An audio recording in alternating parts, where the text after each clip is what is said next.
At Thanksgiving, my sister discovered I had $12 million, and my family demanded I give it to her, claiming she deserved it more. I, 32 male, have spent my entire life being the background character in my own family. You know the type. I'm the one who remembers birthdays, the one who picks up the tab at the nice restaurants my parents can't afford, and the one who listens to my sister, 29 female, ramble for hours about her latest spiritual awakening or her failed attempt at becoming a lifestyle influencer.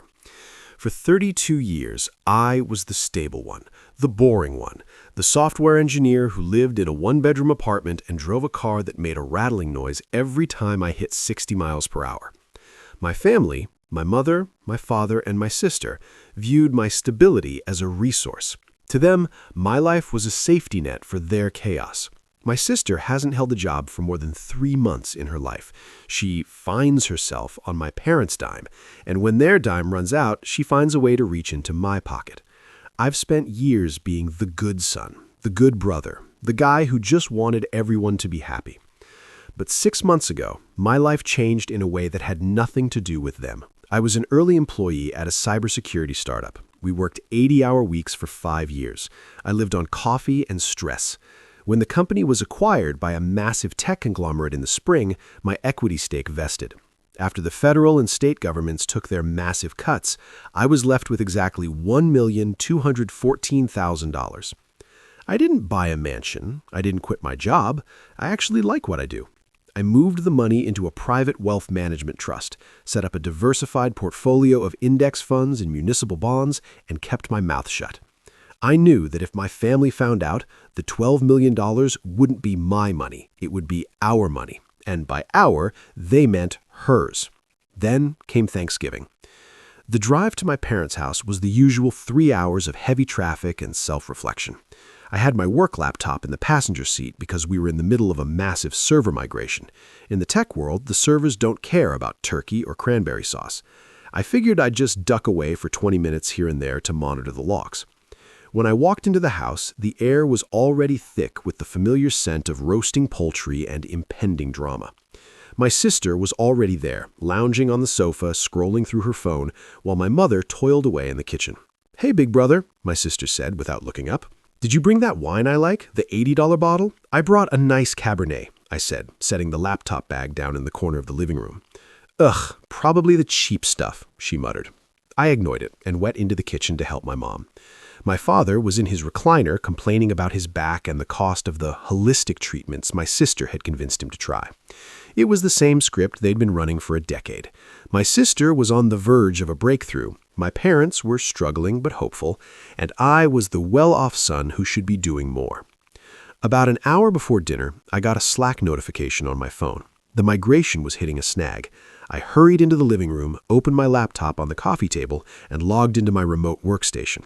In my rush to check the server logs, I didn't realize that my browser had several tabs open from my morning routine, including my private wealth portal. I fixed the server issue, but just as I was about to close the lid, my mother called me from the kitchen. "Son, the oven is smoking. Help me." I jumped up and ran to the kitchen. It was just a bit of grease on the bottom of the stove, but it took 10 minutes to clear the smoke and calm my mother down. When I walked back into the living room, my sister was sitting on the sofa, my laptop in her lap. Her face wasn't its usual mask of bored indifference. Her eyes were wide, her mouth was hanging open, and she was staring at the screen with a terrifying, predatory intensity. She had found the tab, the one showing the $12,140,000 balance. "What is this?" she whispered, her voice trembling. I felt a pit form in my stomach. "Give me the computer now." $12 million? She stood up, her voice rising to a shriek. $12 million! My father dropped his remote.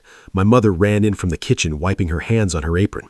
"What happened? Is someone hurt?" my mother asked. "Look!" my sister screamed, turning the laptop screen toward them. "Look at what our humble brother has been hiding. He has $12 million sitting in a bank account while I'm struggling to pay my credit cards, and you guys are worried about the mortgage." The silence that followed was heavy and suffocating. My father stood up slowly, his eyes fixed on the glowing numbers on the screen. He looked at me, then back at the screen, then back at me. "Is that true, son?" he asked, his voice low and dangerous. "It's from the acquisition," I said, trying to keep my voice flat. "It's my compensation for 5 years of work. It's in a trust." "You have $12 million?" my mother whispered, her eyes filling with tears. "And you watched a struggle? You watched your sister nearly get evicted last month?" "She was facing eviction because she spent her rent money on a spiritual retreat in Costa Rica," I snapped. "And I've given you guys $50,000 in the last 2 years alone. I paid for the new roof. I paid for Dad's physical therapy." "50,000?" she spat, her face contorting with rage. "That's nothing. That's a rounding error to you. You're a multimillionaire and you're acting like a miser. You owe us. You own me." "I don't owe you a cent," I said, reaching out to grab my laptop. She pulled it away, holding it like a shield. "No, you aren't going anywhere. We're going to talk about this. You have more money than you could ever spend. It's only fair that you distribute it. I deserve at least $3 million. That's my fair share for always being the one who stayed close to home while you went off to get rich. You stayed close to home because you're 30 years old and still live in a subsidized apartment our parents pay for," I yelled. My father stepped between us. "That's enough. Son, your sister is right about one thing. This is a family. We share our burdens and we should share our successes. If you have this kind of wealth, it belongs to the family. We need to set up a meeting with a lawyer. We'll divide it up 4 ways, $3 million each. That's fair." Fair? I felt like I was in an alternate reality. I worked for this. I sacrificed my health, my social life, and my sleep for this. You didn't contribute a single hour to that startup. You aren't getting $3 million. None of you are. "Then you're not my son," my mother sobbed.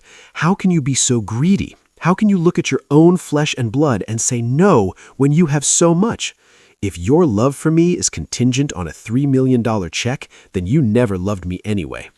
I snatched my laptop back, shoved it in my bag, and walked toward the door. My sister tried to block my way, her nail claws clawing at my arm. "You're a thief," she screamed. "You're stealing our future. I'll make sure everyone knows what kind of person you are. I'll ruin you." I pushed past her, got in my car, and drove. I didn't stop until I was back in my city, 3 hours away. I sat in my dark apartment, the silence echoing in my ears. I thought that was the end of it. I thought they would realize how insane they were being and call to apologize. I was wrong. That was only the beginning of the war. The first blow landed on Monday morning. I was called into a private meeting with the CEO and the head of legal at my company. "We received an anonymous tip over the weekend," the CEO said, looking pained. "Extremely detailed. The whistleblower claims that several of the core encryption algorithms you developed for the startup were actually stolen from your previous employer's proprietary code base. They even provided specific line item comparisons." I felt the blood drain from my face. "That's impossible. I wrote every line of that code myself." "We believe you," the head of legal said, "but the evidence provided is sophisticated. It looks like someone with access to your personal files or your workstation has been manipulating data to make it look like plagiarism. Until we conduct a full internal audit, we have to suspend your security clearance and place you on administrative leave." I knew exactly who did it. My sister had been on my laptop for 10 minutes while I was in the kitchen.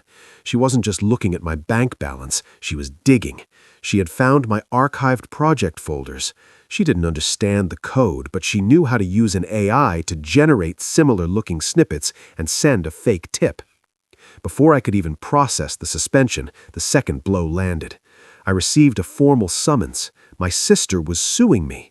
The claim? Breach of verbal contract. She alleged that 10 years ago, when I was a broke college student and she was working a part-time job, she had given me a loan of $5,000 to keep me in school under the condition that I would share 25% of all future windfalls with her.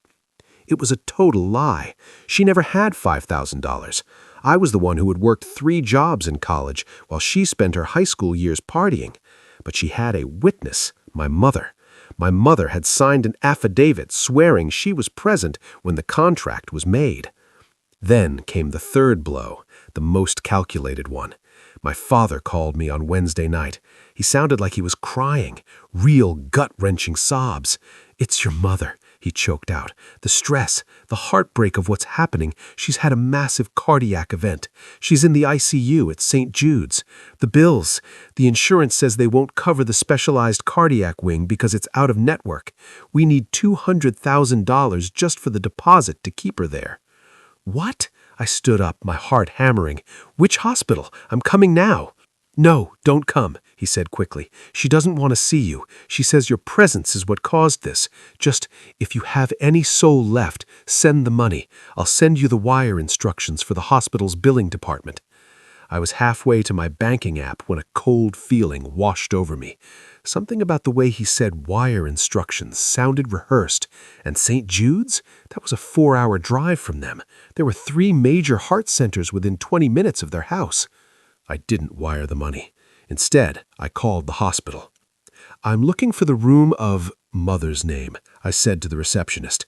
"I'm sorry, we don't have a patient by that name currently admitted." I called the other 2 local hospitals. Nothing. I felt a cold, hard rage settle in my chest. They weren't just entitled, they were predators. They were using my mother's life, or the lie of her death, to extort me. I didn't call them back. I called a different lawyer. Not a family law attorney, but a high-powered litigator who specialized in white-collar defense and aggressive asset protection. "I want them monitored," I told him. "I want a private investigator on my sister and my parents starting tonight. I want to know where they are, what they're spending, and who they're talking to." 48 hours later, the PI sent me a folder of photos. My mother wasn't in the ICU. She was at a high-end resort in Sedona, Arizona. She was sitting by a pool sipping a cocktail while my sister sat next to her holding a brand-new $4,000 designer bag. They were laughing. The PI also found something else. My sister had been managing my parents' finances for the last year. My father had early-stage memory issues, nothing debilitating, but enough that he trusted her with his logins. She had convinced them to sign a durable power of attorney, and she had been busy. She hadn't been struggling to pay rent, she had been skimming. She had liquidated my father's small 401k, about $150,000, and moved it into an offshore digital wallet. She had also taken out a $200,000 home equity line of credit on my parents' house, which was previously paid off. She told my parents the money was invested in a high-yield startup, but the PI tracked the funds to her personal crypto accounts and the Sedona trip. She was stealing from our parents while simultaneously trying to sue me for fairness. I realized then that my parents weren't just enablers, they were her marks, but they were also willing to lie for her in court to get to my money. They were all in it together, a circle of greed that had finally closed around me. "All right," I told my lawyer, "no more defense. We're going on the offensive." We started with the lawsuit. My lawyer filed a motion for summary judgment to dismiss my sister's verbal contract claim. Under the statute of frauds, specifically UCC Section 221 and common law, any contract that cannot be performed within 1 year or involves significant sums must be in writing to be enforceable. A verbal agreement for millions of dollars based on a 10-year-old conversation is legally garbage. But we didn't just ask for a dismissal. We moved for Rule 11 sanctions against my sister and her lawyer for filing a bad-faith, frivolous lawsuit. We presented the PI's evidence that my sister had been searching for how to fake a verbal contract on her browser history, which we subpoenaed via her ISP records as part of the defamation countersuit.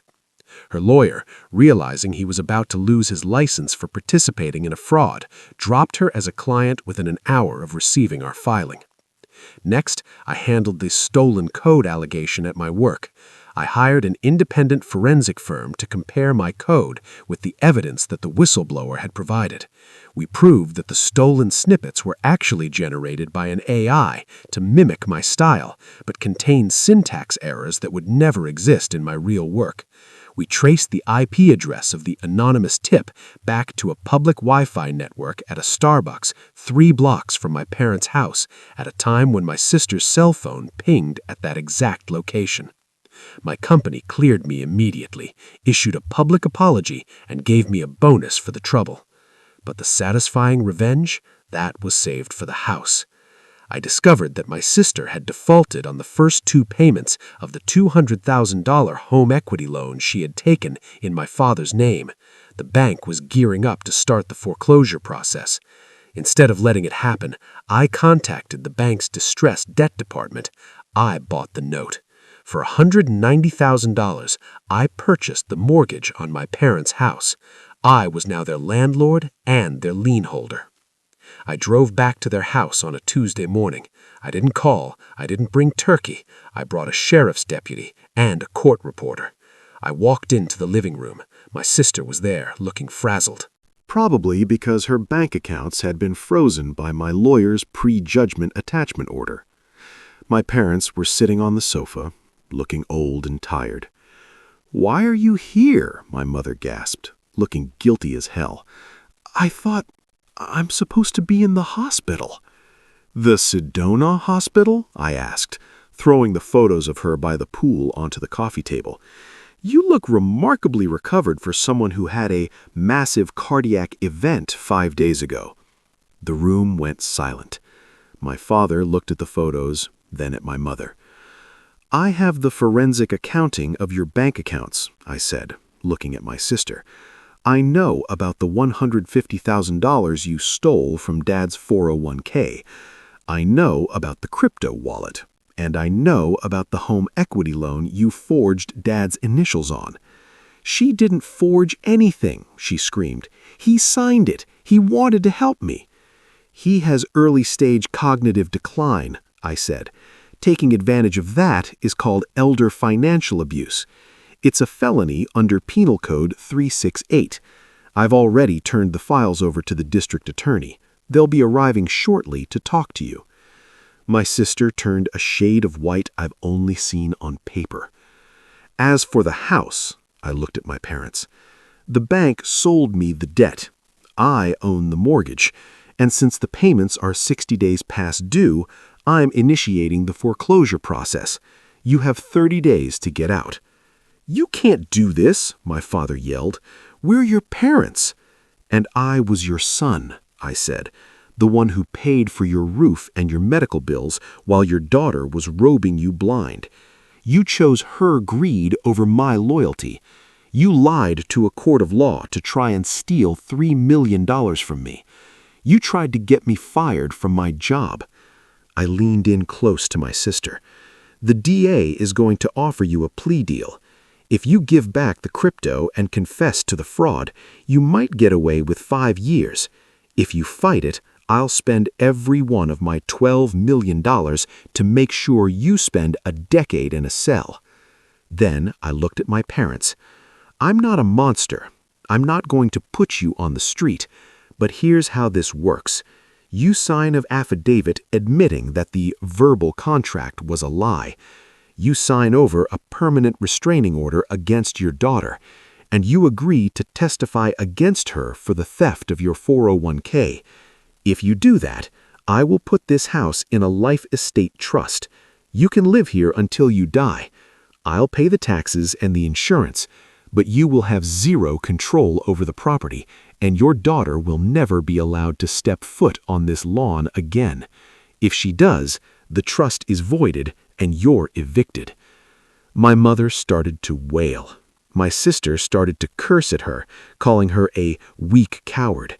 The betrayal in that room was so thick you could taste it. They signed. They signed everything. My sister was arrested that afternoon.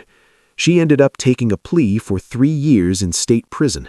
Her clout and her influence evaporated the moment the local news story ran about the influencer who stole from her own parents.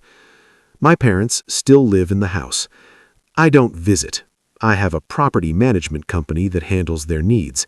I send them a monthly allowance for groceries, the bare minimum. I don't answer their calls. I don't send Christmas cards. I'm still the reliable one. I'm reliably distant. I'm reliably cold. And I'm reliably rich. Money doesn't change people. It just gives them a bigger stage to show you who they really are. And I finally like who I am. The guy who doesn't let anyone pull his strings anymore.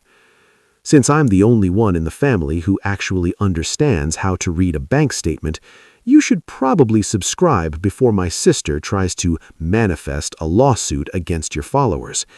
Would you like me to tell you about the time she tried to start a prison chic fashion line from her bunk?